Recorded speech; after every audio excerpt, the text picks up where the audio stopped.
L'appel avait été lancé par les représentants de parents quelques jours. Organiser une journée collège mort pour dénoncer la suppression de 3 postes. Un appel visiblement entendu par les parents. Ce matin, le collège Carnot est resté désespérément vide. Seulement 25 des 610 élèves étaient présents et près de la moitié des professeurs étaient en grève.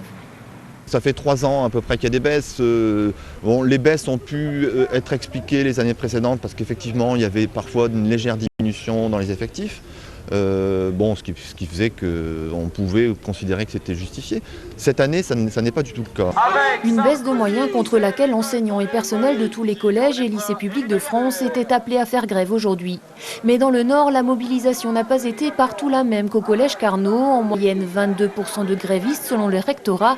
Et cet après-midi, dans les rues de Lille, un peu plus de 300 manifestants avec toujours les mêmes revendications.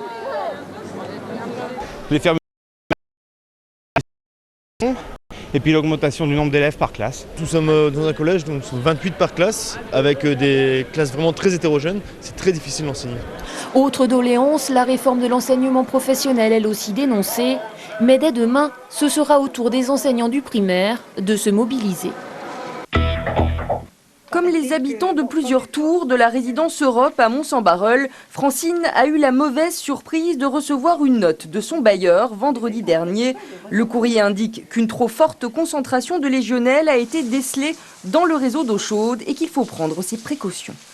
Éviter de prendre de douche, mais par contre, on peut prendre son bain, on peut même la boire.